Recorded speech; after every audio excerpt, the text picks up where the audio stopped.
que a reforma da Previdência dos servidores estaduais de São Paulo foi aprovada em segunda votação em meio a protestos e confronto de manifestantes com a polícia. Isso aconteceu nos corredores da Assembleia Legislativa. Foram 59 votos a favor e 32 contra. O passo seguinte será a votação do projeto de lei complementar, que ainda pode trazer algumas alterações no texto aprovado. A mudança não precisa de sanção do governador João Dória, pois o texto do projeto de emenda à Constituição veio do Executivo.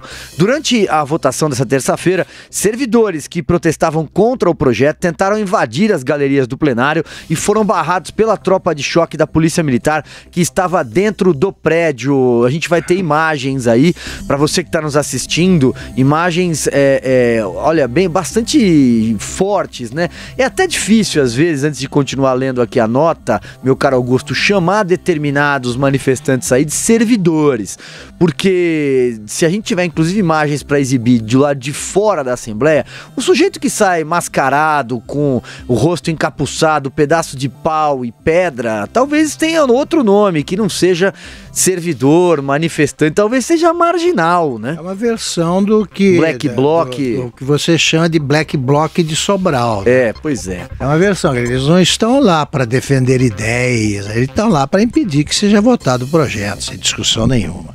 Por volta das 10 horas da manhã, o grupo tentou quebrar uma das portas de acesso às galerias que estavam fechadas e a Polícia Militar teve de reagir com gás pimenta. O confronto se estendeu até a parte de fora da Assembleia, como eu disse agora há pouco. No plenário, a oposição criticou a postura do presidente da casa e chegou a dizer que a presença da tropa de choque teria provocado confusão. Aliás, outra bobagem, né? Porque, olha, você está nos assistindo aí, olha o quebra-quebra.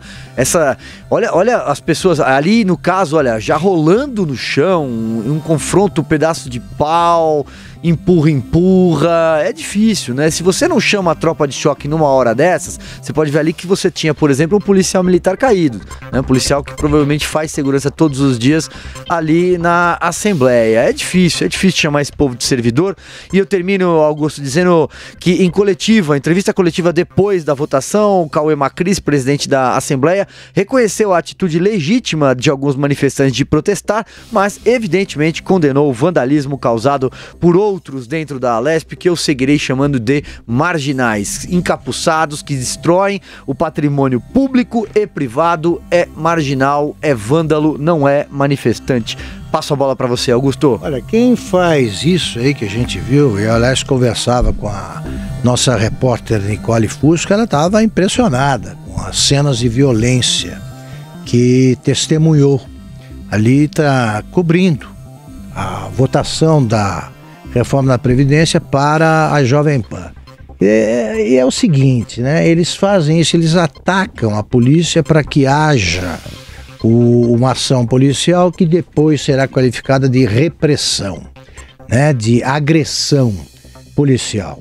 Eu participei de manifestações estudantis em 68, quando eu era um jovem estudante ali de Direito do Rio de Janeiro. A única coisa que ele não fazia era se queixar da pancadaria que levava da polícia, porque a gente saía para fazer coisas parecidas e era natural que você, com essa ação, ia provocar uma reação em contrário. Se você enfrenta a polícia, você está correndo o mesmo risco que correu o senador Cid Gomes, por exemplo.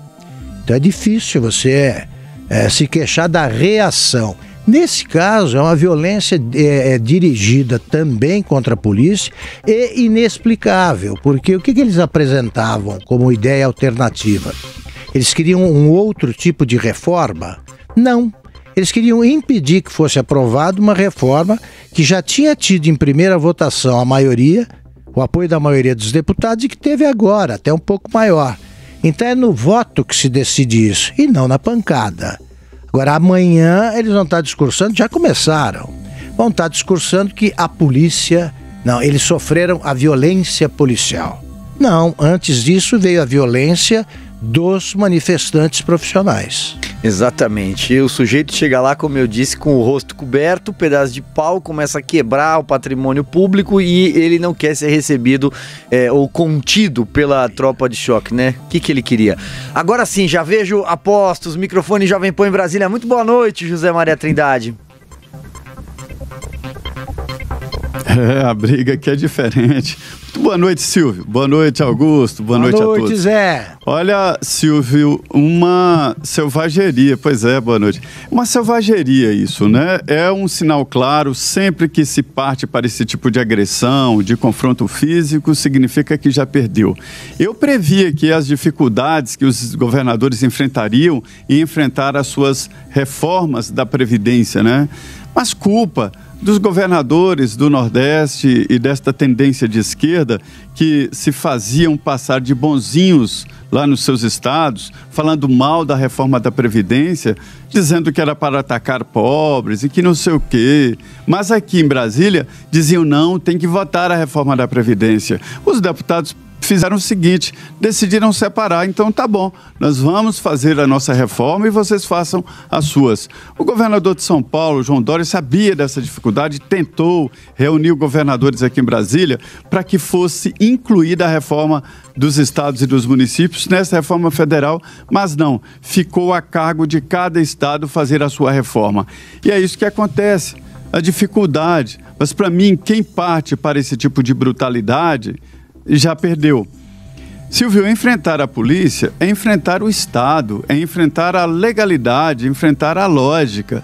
Não há nenhum sentido nisso, muito menos por parte de servidores públicos, né? É um trabalho corporativista que se tornou antigo demais. É preciso modernizar o Estado.